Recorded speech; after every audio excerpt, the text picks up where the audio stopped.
ciidanka booliska gaarka ah deegaanka Soomaalida waa xuduudda ciidan ee deegaanku leeyahay waa laf dhabartii abuurtay xasiloonida iyo nabadgelyada uu maanta deegaanka Soomaalidu kaga duwan yahay deegaamada dalka Itoobiya intiisa kale tiikooda waxa lagu tababaray deegaanka ayaa lagu tababaray saddex goobood ka mid ah saddex goobood waxay kala ahaayeen jijiga oo garab asaaha qabri dahare iyo goday 99 kiiba ahayd mar labaad korsadii labaad iyo korsadii koowaad ee 99 kii kadib markii madrasay haddana waxa tababar ay ku qaateen xarunta tababarada ee janacsanay 2001 taariikhdaas ahayd korsadii inta dambe waxay madrasay tababarka toos madrasay loogu tababaray xarunta tababarada ciidanka oo ah mid deegaankii dalka gudihiisa aad looga yaqaanay magaciisa luqadda Amxaariga ee Liyu Police wuxuu leeyahay taariikh fara badan ciidanku hadda ka hor wuxuu soo maray marxalad kala gedisan oo waxaa dhici jirtay nidaamyo kala gedisan oo ma garanaysaa dana shakhsi ayaa hadda ka hor lagu fushan jiray khaladaadkii dhacay ee deegaanka ka jiray wuxuu ahaa mid system uu keenay buu ahaa oo nidaam ku yimid mid wiilasha meeshan fadhiya ay mas'uul ka ahaayeen runtii ma taayna ogaadaan baa ciidan laga rabaa anigu ma aaminsani wiilashani inay booliskeenna inay yihiin dad jecel inay shacabkooda dhibaan waxaan aaminsanahay inay yihiin dad waqti badan u horay inay shacabkooda difaacaan oo deegaanka ilaaliyaan የነበረው ልዩ ኃይል በጣም ጥሩ ታሪኮች አሉት በጣም በውጊያዎች በጣም ጀግና ነው ብዙ ድል አምጥቷል በዚሁ መጠን ከሰብአዊ መብት አያያዝ ጋር ችግር ነበረበት ስለዚህ ችግሩን ገምግሞ አስተካክሎ ሂስና ግለይስ አርጎ የሚስተካከል አመራር የሚወጣ የሚወርድ አውርዶ እንደ አዲስ ተደራጅቶ አሁን የህዝቦችን ሰብአዊ መብት በማክበር ግዳጁን በዲሲፕሊን በመወጣት እንደ ድሮ ከመከላከያ ሰራዊት ጋር አብሮ ግዳጅ በመፈጸም የተሻለ ሁኔታ ነው ያለው እንዲያውም በህዝቡ አሁን ያለው ሁኔታ የድሮ ልዩ ኃይል ነው የሚል ነው ያለው ህዝብን ማክበር ሰብአዊ መብቶችን ማክበር የህዝብና ህዝብ እንዳይጋጭ ማድረግ የተሻለ እንቅስቃሴ ነው ያደረገ ያለውና አሁን የተመረቀው ኃይልም ይሄንን በደም ከቆይት ጓደኞቹ ከቆይት አመራሮቹ ትምህርት በመውሰድ ያገኘው ስልጠናም ጨምሮ የዜጎችን ሰብአዊ መብት እና የክልሉን ጸጥታ የክልሉ መንግስት ባስቀመጠው አቅጣጫ መሰረት የህዝቦችን ፍላጎት ባረጋገጠ መሰረት ይጠብቃል የሚል እምነት አለኝ ይሄን እንደምታደርጉም በሙሉ እምነት ተማመናለሁ ከነባርካ ታሪክ ብለ ciidankan liyugu gobolka wax badan buu ka soo qabtay hadda ka hor wax fiican buu qabanayay maamulkii xukumayay waxyaalo uu sameeyo oo dhiba oo ciidankan lagu nasabadiyay way jiraan laakiin ciidan kolba waa madaxda xukunta ciidan waa madax laga xukumo marka saadada ciidankani wadankan wuxuu ku leeyahay xaq uu ku leeyahay wuuna ilaaliyo uu jajabay nabadgelyadiisa uu sugay hadda imika isbedelkan markuu yimidna isagoo hal xabada rabin dad aan tacaddi u geysanin isaga tacaddi loo geysanayo nabadda uu sugay qabiilada isku dhacay uu kala istaajiyay wadankii nabadda uu sugay iyo siyaasadii ka jiray gobolkeena kala jiraan eega Addis Ababa noqoto xabashada noqoto Tigray noqoto waxyaalaha ka jira gobolkeena kama jiro waxay ku yimaadeen hay'adaha nabadgelyada oo ciidanka gaarku ka mid yahay si kastaba ha ahaatee waxaa ilaa ay intuu jiray ciidankani soo maray maamulo kala kadisan iyo xukuumadda dhowr ah qaarkood ma ayna danayn jirin halka qaarkoodna ay u adeegsadeen dana shakhsiya iyo magac xumayn ciidanka horta maalintii la aasaasay waxaa madaxweynaha Cabdullaahi Xasan baa madaxweynaha Cabdullaahi Xasan baa ciidankan aasaasay waxaa ku xigay oo ugu dambeeyay Daawud madaxweyne Daawud Maxamed Cali waxaa ugu dambeeyay madaxweynaha tacaddiga badan geystay xiran hadda Cabdileeyde maanta Mustafa madaxweynaha dhagxumada la gaarsiiyay ciidankan oo dhiigooda qaaliga u huray nabadda iyo amniga aan maanta haysana waxay ahaayeen kuwa ka imanaya cadawga gudaha iyo mid dibadda ahba waxaana ku lamaana jilayaal caalami ah oo dana gaar ah ka laha burburinta quwadda kaliya deegaanku haysto madaxweyne Mustafa marka uu xilka qabtay waa arrinka ugu horreysay ku dhawaaqay waxay ahayd ciidankan ayaa la jibaanaynaa oo la sii adkaynaynaa waayo saad u ogtihiinba cadawyo badan oo ciidankan kadib magaciisa bi'inaya magaciisa ku shaqaysanaya oo ciidanku wuxuuna galabsanin way galabsadeen leh ayaa jira saa darteed dowladduna waa idin baabi'in sidanaa laydin odhan waa laydin kala diri hayado badan oo dhinac kasta ka yimaadaane waxaa afuufi jiray baa jira qaab ma garanaysaa shacabku iyo la isugu horkeena ciidankan iyo ummadda ma garanaysaa wax kale si kale loo tuso ayay xukuumaddu iyo ma garanaysaa u isticmaalaysay ciidanka qaybo ka mid ah inkastoo deegaanku sanadadii ugu dambeeyay noqday mid ku sifoowa xasuuq tacadi iyo kabadfalla ka dhan ah bini'aadamka ciidanka booliska gaarka laftiisa wuxuu salaabaha u noqday tacadiyada ka dhacaya deegaanka waxaana jeelka caanka ah ay jeeloogaadeen dhexdiisa maxaabiistiisa looga yaqaanay dulminayaasha dulman tacadigu wuxuu horta ku dhac ciidanka liyu booliska ayuu ahaa ciidanka liyu boolisku dad baa fikre waxaa jira ciidanka liyu booliskii tacadi inay geysteen tacadi laakiin wuxuu ku dhacay tacadigu ciidanka liyu booliska sida la wada ogsoon yahay waxaa maalinkii 22 Oktoobar ee sanadkii 2018 kolkuu madaxweynaha cusub ee deegaanka mudane Mustafa Maxamed Cumar uu albaabada u laabay xabsiga astaantu ah tacadiga geeska Afrika ee loo yaqaan jeeloogaadeen wuxuu ugu tagay boqolaal ciidanka liyu booliska ka tirsan oo si safa sharci darro ah iskaga xidhan xabsiga 3 sano halkan ku xidhanahay sharci darraan ku xidhnaa waxa weeye wax xukun oo la soo xukumay iyo wax maxkamad oo la geeyana ma jiraan dadkan macnaha meesha ku xidhanaa dhammaantood saas weeyaan saasay u badan yihiin marka dadkan waxa weeye sharci darrada ku xidhan ee waad aragtaana waxa weeye hal eegan leeyahay anigu waxa carab taliya xabsiga hadda lagu soo qoray baan ahay waxaan joogaa 3 maalmood dadkan fayl kama hayo waxa macnaha warqad cad kama hayo anigu waxa weeyaan mas'uuliyiinta waanu sheegay sharciga ha loo hiiliyay haddii kolka hore dhibaato ay jirtay sharciga ha loo hiiliyay sarreynta sharcigu ha shaqaysaa leeyahay marka waxa weeyaan hadday sarreynta sharcigu shaqaynayso dadkani sharci darro meesha ku joogaan hal la sii daayaan leeyahay dhibaatooyinkan ciidanka soo gaaraya ayaa xasuuso qadhaadh ku reebay in badan oo ka mid ah geesiyaal ka tirsanaa ciidanka kuwaasoo qaarkood ku tabaaloobeen jeelal ciqaab iyo cadaab adduun daris la tahay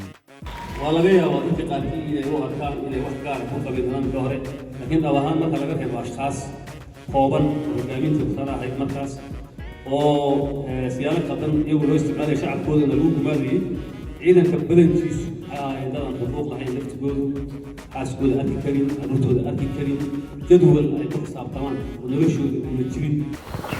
waxaa jiri jirtay ciidankan dhibaatooyinka soo gaadhay haddaan aan ka hadlo runtii ciidankan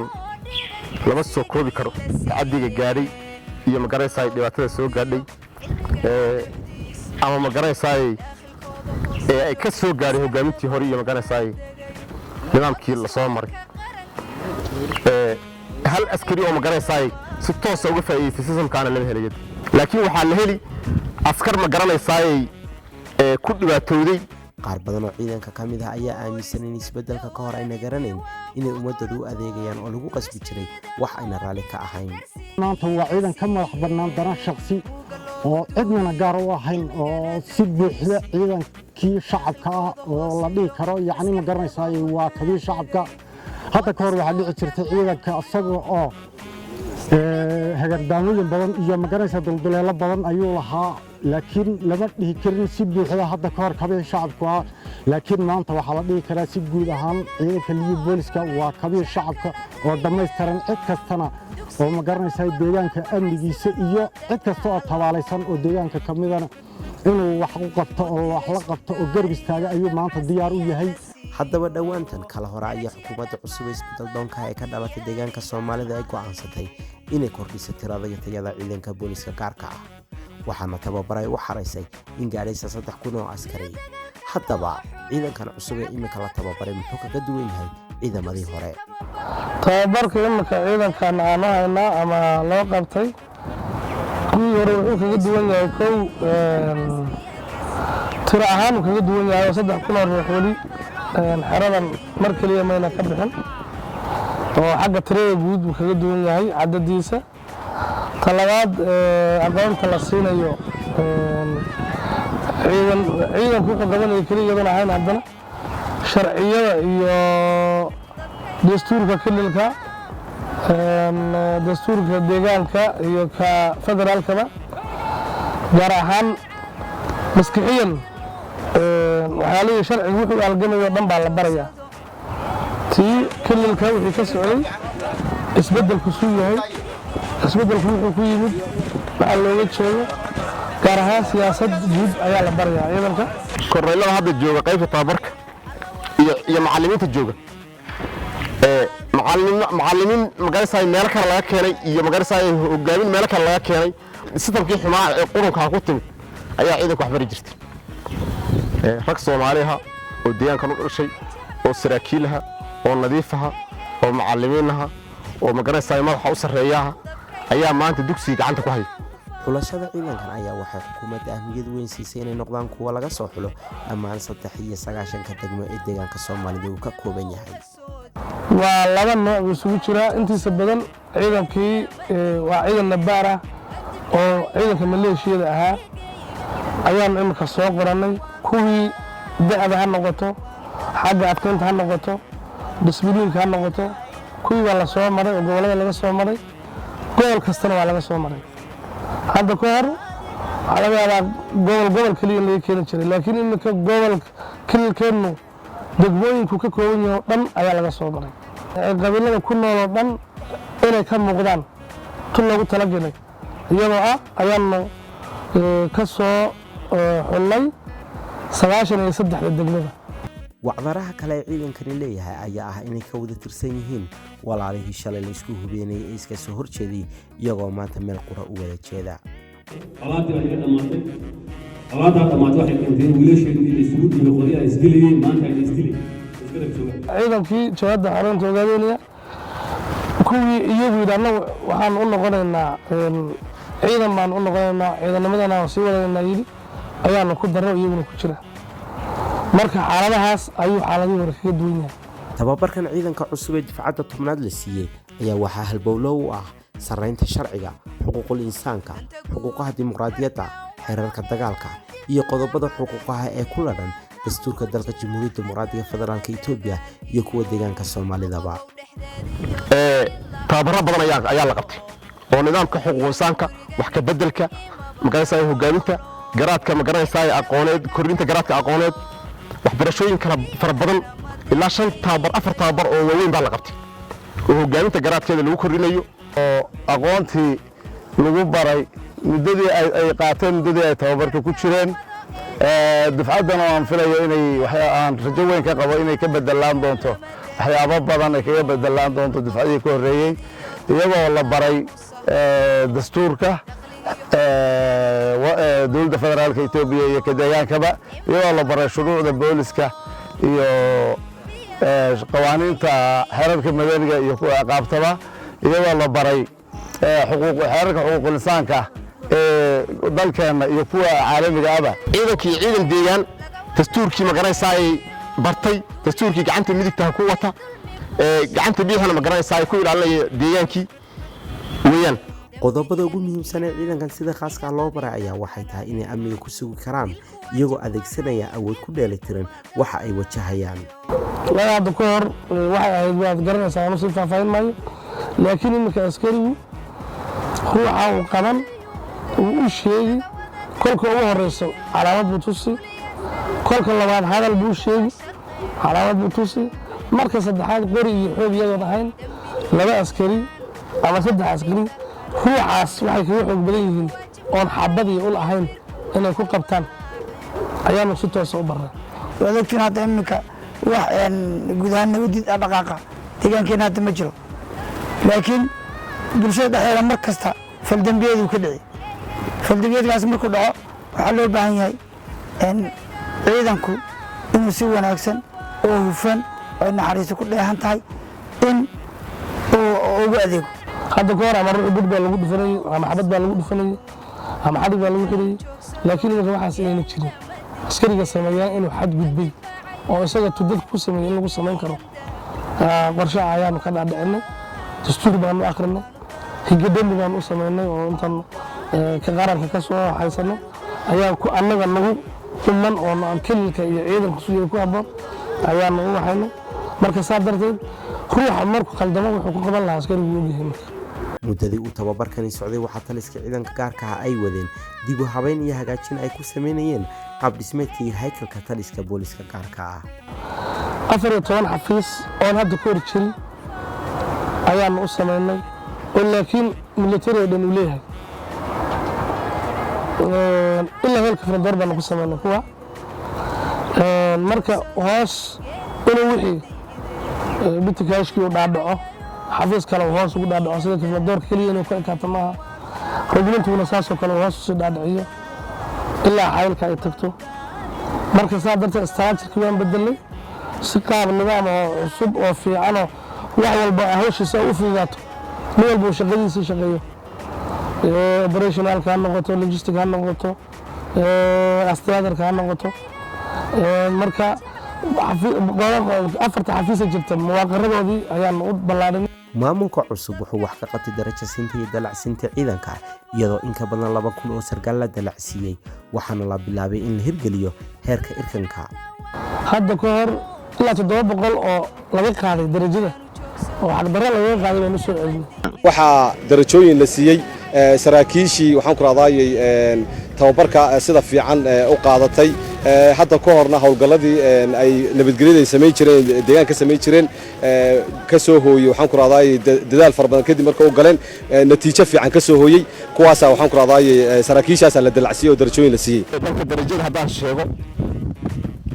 boqolkiiba 70 ayuu dalacay ciidanka liiga booliskii maanta isbedelkan cadaaladdiisa markii uu yimid eegana ilaa 2,500 oo nin baan ilaa hoos alifle laga bilaabay ilaa iyo koronel nin walba waqtiguu ku jiray iyo kartidiisii intaan eegnay ayaan imika bisha hamlay aan melmelay hadda kadibna sanadkiiba 2 jeer inaan ciidanka melmelayno oo si sharci ah erkan ma lahayn erkanka inaan u sameynayno 2 sanaba erkan inuu yeelanayo ruux 2 sano markuu ku joogo askarinimada uu erkan heli 3 sano markuu joogana uu alif noqon oo ku sameeyay sida caadiga ee international hijiga ciidanku leeyahay ay ku yeelayaan kii kale ee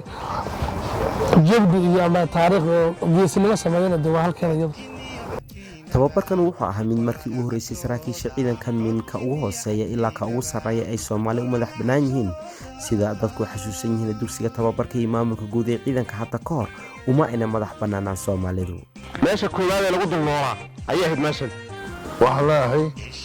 تعرفت مقرنش هتفت طلاب قلب شبيريسا إذا كبور سكاركا مرك كورا وحنا همبليو بدأ يسبدل أبوك وستين تعرفتي كور يورت مقرنش كورسين كور يدمان وأتكلم سيبوتي ولد baan ugu dulnoolaad oo dugsiga anaga tababarka haystay waxa jooga rag ma garanaysaa boqolkiiba boqol wuldu ka aqoon badan baa jooga korneelaha maanta oo hogaaminaha oo macallimiin ah waa qaabkii ku dulnoolaashaha ay ahayd xataa waxaan isleenahay waxa wax ka bedelayaan ciidanka liibooliskii hore waayo tababarayaan ma taqaanaa qaadan kuwaas ay kuwan qaateen maanta ciidankan waxay nasiib weyn u yeesheen in ay la kowsadaan isbedelka horleh dalka iyo deegaanka ka hirgalay maalin waxaad la kowsateen oo deegaanka iyo dalka isbedelkana qaaday oo waxa weeye xuquuqihii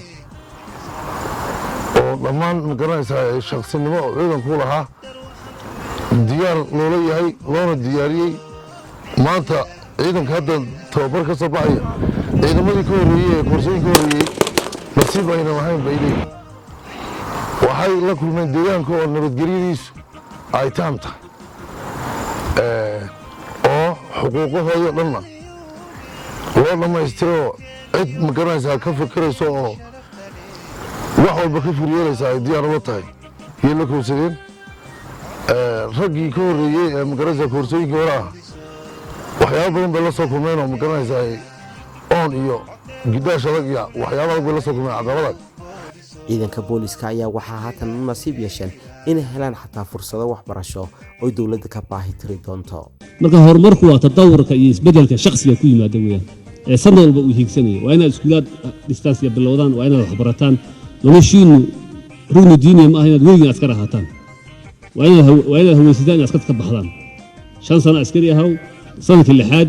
waan barshaasan qaatay xafiisyada la heli wareejiyo dheh ku kala adiga adeerka ama walaalka oo banaanka jooga oo aan chance u helin fursadda aad u heshay isagana soo galo meesha madaxweynuhu markii ugu horreysay uu bilaabay ciidanka inuu laba jibaari uu adkaynayo dhinac kasta xag dhaqaale ha noqoto mushaarka ha noqoto xag noqoto tababar ha noqoto ilaa dibadaha in loo dirayo ilaa xeer federaal in loo dirayo baran karo ayuu wuxuu baranayaa ciidanka booliska gaarka maanta nasiib wanaag jaamacadaha hadda deegaanada iyo dalkaba arday fara badan baa dhigata barayaal fara badan baa magaranaysa iyo hadda noogu xaraysan kulliyadda macallimiinta ee TTC-da oo ku wax bari lahaa ciidanka saraakiil yaryar oo tacliin leh oo ilaa laga tobnaad ah inaan la geenayo kolleejyo kala duwan oo ciidamadu ay leeyihiin ayaa lagu ballan qaaday tiina annaguna imika waa yaa ku habboon ayaa leena waan ku dhex jirnaa tababarkani keliya ma aha waxa aan maaragtay isleenahay wax walba ku dhammaanayaan tababarro xidhiidh oo fara badan in la sameeyaa la rabaa oo hogaaminta meeshan ku qaadatay tababarku inay tagaan oo ay iyaguna tababarkii u sii wadaan askartii ay ka yimaadeen oo iyagana maaragtay si joogtaa tababar loogu furo iyaga laftigoodina mustaqbalka mar kale ay soo laabtaan oo cashiro kuwan dhaafsiisan loo sii sameeyo ayaan aaminsanahay inay maaragtay wax weyn kordhin doonto tababarrada la bixinayo mid hadda keliya toon halkan uu ku ekaanaysa maaha waa mid la wadi doono ilaa hoosna loo dhaadhicin doono ilaa rijmintiga la gaadhsiin doonaa wacyigelinta ciidanka si bolitika mataqaanaa ciidanka loo siiyo wacyigelinta mataqaanaa sharciga loogu akhriyo xuquuqda bini'aadmiga iyo xortul qowlka mid mar halkan keliya ku hadlaysa maaha waa mid ilaa xeer rijmintii soconaysa dhanka anshaxa iyo dhisida dabciga ciidanka ayaa qayb weyn ka ah tababarka la siinaya ciidanka xagga disbiliinka maalin kasta macallimiin baa daba socota qiimeyn baa lagu sameeyaa shaqada uu qabto ayaa habeenkii lagu gemgameeyaa maalinkii shaqo qabanaya habeenkii tiimkii baa gemgamane gaantadii baa leh kolkaas shaambalkii baa leh shaalaqihii baa leh saraakiil dhan oo koronayla ah oo ciidanka hadda kor soo xukunkumi jirtay ayaanu haddana macallimiinta ku lafnay kuwaas ayaa xag siyaasadeed iyo xagga shaqada u socotada toos ula soconaya oo wixii khaldan ka qabanaya ciidankana muhiimadda ugu koobaad askarigu waxaa waa dishbilin weyn askarigu inuu dishbilin yeesho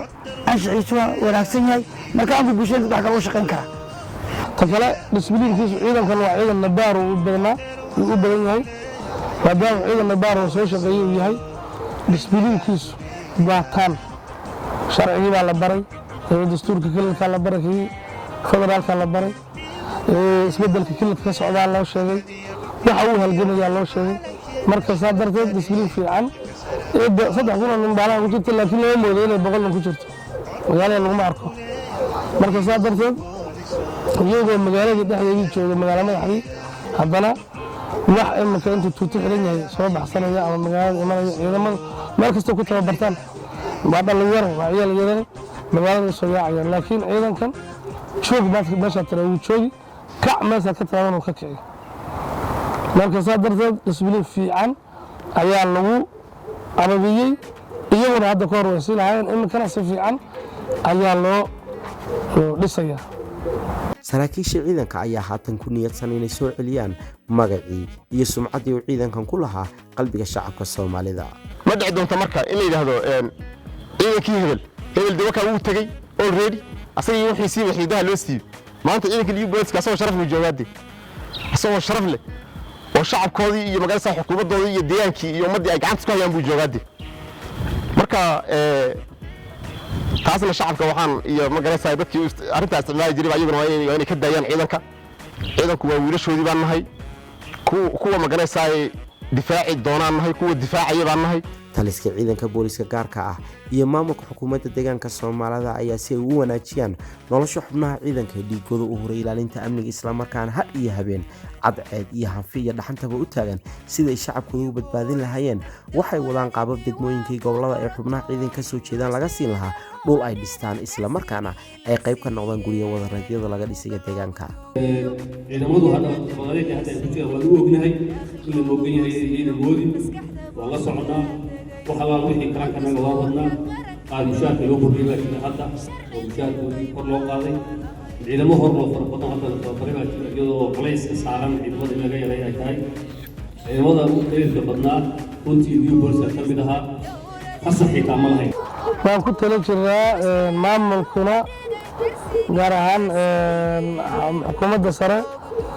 ciidanka inaan la siiyo dhulkaana deedna isagu uu ama mushaarkiisa ku dhisto ama dawladda ha u dhistee uu laakiin beed baalabeed u noqdo oo ruux meel ku nasto oo ciyaalkiisa ku asturto u yeesho xaq buu leeyahay horta askarigu marka askari kasta gobolka ku dhashay in dhul laga siiyo waa nala ogolay annaguna imika foorbigiina wadnaa wuu soo codsanaya askarigii markuu 5 sano joogo 5 sano markuu joogo dhul ha la siiyo weeyaan waa inuu guursado waa inuu reer yeesho oo dhul yeesho marka tii foorbiga jiray foorbigaasaan hagaajinaynaa sharcigaasaan ku tala jirnaa ta kale waxaa noo qorshaysan inaanu baalatidaarka ama xaasleyda aanu guryo u dhisno ka ciidan ahaan sida guri wadareedka ay dawladdu ama shaqaalaha dawladdu loo dhiso kale annaguna ka ciidan ahaan inaanu guri wadareed oo xaasleyda oo iyo baalogaas waxa lagu dhaafaa xabashiga aanu u dhisno sida ciidanku kirada ma karayo biyaha ma karayo leyrka ma karayo saa darteed kulba tabartana sanadkiiba intaan dhisayno intaan dawladdu weydiisano dhul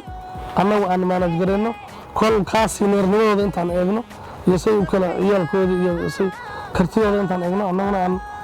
aan halka ka waxayno taa annaga qorshaha noo yaalla weeyaan ta kale guryahana waa sharci maadaama wuxuu leeyahay askariga ay tahay taana cidna kama hor istaagi karto waxaa looga baahan yahay un codsigiisii iyo annaga oo u qora gobolladii warqadda soo xulidda ciidamada tababarka la siinayay muddadii tababarkan socday waxa taa kula heliyo howlo kaga qayb qaatay waxyo badan oo ka mid ah maamulka xukuumadda deegaanka እንኳን ስልጠናችሁን አጠናቃችሁ ለዛሬው ቀን በቃችሁ የሶማሌ ልዩ ኃይልና መከላከያ ሰራዊት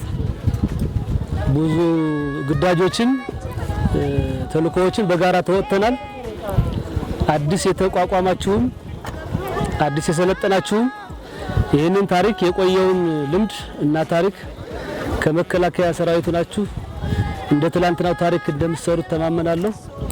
በድጋሚ እንኳን አደረሳችሁ markii la soo malmaleeyna ilaa weerarada degmooyinka 9 iyo 3 degmo iyo 12 gobolba qayb weyn bay ka qaateen ciidanka inay soo diraan oo soo xijiyaan ciidanka gaarka ah marka qayb fiican bay ka qaateen maamulka taageero fiican oo nasiya waxaan ugu bogaadinayaa intii ka qayb qaadatay tababarkan soo abaabulidiisa ugu horeeyo madaxweynaha dawladda deegaanka hoggaanka nabadgelyada deegaanka iyo taliyaha guud ee ciidanka gaarka ah waxaan mahad weyn uga celinayaa macallimiintii iyo taliyayaashii dugsiga ee muddada dheer iyo waqtiga ku bixiyey barista shuruucda iyo qawaaniinta iyo tababarada kala duwan ee ciidanka waxaan kaloo mahad u celinayaa saraakiil kala duwan heerar kala duwan oo deegaanka ah oo shacab ah oo madax xafiiseedyada heer deegaana iyo agaasimayaal bay isugu jira oo iyaguna ka qayb qaatay bixinta duruusta muddadii ay ciidanku ku jireen tababarka dhammaan iyagoo ciidankaasi intuu tababarka ku jiray tababarkii si fiican oo habboon ay u qaateen waxyaabihii sharciyadii la baray iyo dastuurkana ay ilaaliyaan ay kula dhaqmaan ciidanku wixii saanadiisii iyo magaranaysaa gaadiidkiisii waxa uu ka howlgeli lahaana iyagoon tababarka ka soo bixin buu diyaar loola siiyey oo u diyaarsan yahay xagga waxda caafimaadka oo kale intii tababarka ay ku jireen annagoo waxa weeyaan adeegga caafimaadka si toos ugu bixinaynay maalin iyo habeenba adeegana si magaranaysaa toos ugu bixinaynay ciidamada waxa loo sameeyaa dad ciidan isbitaal ku leeyahay maadaama xanuunadooda inta badan dhinacyadooda ka duwan yihiin shacabka caadiga guryo ma laha howlo badan oo nooca u baahan waa in u baahan in barnaamij inta la qaato si fiican loogu talagalo mustaqbalka yaa jira xukuumadda way ka go'an tahay in ciidan oo qaran oo hagaagsan oo nolol fiican leh oo ku faraxsan noloshooda sameeyo waxaanu fudaydinay waxyaalihii ay u baahnaayeen agabkii ay u baahnaayeen oo dhan oo ay ka mid tahay dharkii tababarka oo ay ka mid tahay kabihii tababarka oo ay ka mid tahay qaybtii caafimaadka dawadii waxay u baahnaayeen oo ay ka mid tahay rootooyinkii biyaha ay ku cabayeen oo ay ka mid tahay weelkii cuntada ay ku cunahayeen oo ay ka mid tahay cuntadii ay cuni lahaayeen oo ma garanaysaa cuntada qaybaheeda kala duwan sida qudaartii hilibkii raashinka noocyadiisa kala duwanaa ayaan u soo iibinay tababarkii markuu dhamaaday waxaan ma garanaysaa iyadana ka sii diyaar garownay wixii ay ku shaqo tagi lahaayeen ciidanku oo mar hore u sii diray oo ay ka mid tahay dareyskii oo ay ka mid tahay kabihii oo ay ka mid tahay tidqigii oo ay ka mid tahay shaandadii ama ma garanaysaa boorsadii waxyaalahaas oo dhan ayaan ka sii diyaar garownay ciidankan ayaa maanta u helan inay kor u sii qaadaan garaadkooda aqooneed ee la xiriira xuquuqul insaanka midna xukuumaddan aad uga mahadcelinayaa xukuumadda uu hogaaminayo madaxweyne Mustafa iyo dhammaan xukuumadda nidaamka waxbarasho ee naloo furay barashada xuquuqul insaanka barashada dastuurka ilaalinta ma garanaysaa shacabka arrintaas tababarada in loo sii kordhiyo ma garanaysaa si garaadka aqooneed uu taam u noqdo ayaan ma garanaysaa kula dardaarmi lahaa waxyaha kala duwan ee maamulka ayaa tartaaran u soo jeediyay ciidanka cusub ee difaaca tobnaad ee ciidanka booliska gaarka ee deegaanka Soomaalida ee haatan ka qalin jabinay dugsiga tababarka ee Garabcase ግዳጅ ስልጠናችሁን ጨርሳችኋል ወደ ግዳጅ ቀጥሎ ያለው ስራ ወደ ግዳጅ ነው ወደ ግዳጅ ስትገቡ ከነባር ወንድሞቻችሁ ከስልጠና ያገኛችሁትንና ከነባር ጓደኞቻችሁ የሚያለውን ተሞክሮ ጠምራችሁ የተሻለ የግዳጅ አፈጻጸም እንድትፈጽሙ ሁሉ ጊዜ ከህዝባችሁ የህዝባችሁን ሰብአዊ መብት እንድታከብሩ እና አመራሮቻችሁ የሚሰጧችሁ መመሪያ አክብራችሁ ግዳጃችሁን እንድትወጡ አሳስባችኋል። عدالة مرة قفك الشعب كله كلير ما قفك الدريس كلنا عدالة مرة شقة لوطري أبين المال كمان بتلاقيني هاي شقة لمصيح هذا ضدك الأمان كمان مصيح أنا يعود يشوف يسني يجا لالية أنا يجي من القارب عند الوقت هذا يا بعد وقتين يا شقة اللي لو كده يجا يا لو وقتين يا مركب ضدك وحن لنا هاي هنا يبارك سي عدالة مركب لقاها يعني هو قادم شعب عادي إنه وحليين لكن يجون وجدان إذا مضى إلى احترامه إذا هم إلى احترامه له كنسله إلى الملك الجوال. إن عيدا كان ما انتقل الجيونية وحبرشة برتين الناس في الهان أتكون بجسام بشدة حقشان إسلام كان عدوه ذيكتان سي عدالة أن حريص كل هانتاي إن وقتينو بورتكم مركو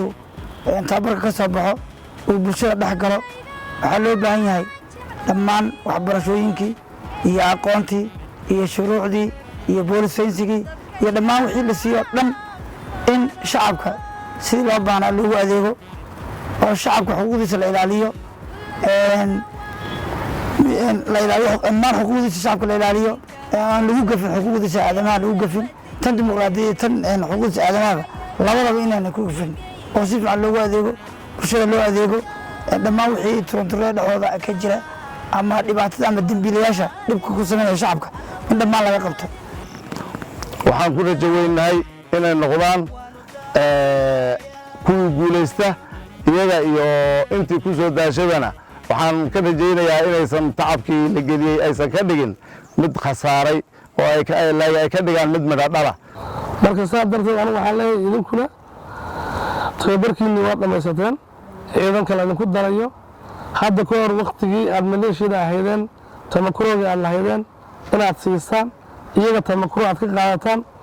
naam tamakurooga waxaa weeyaan aqoon iswadaars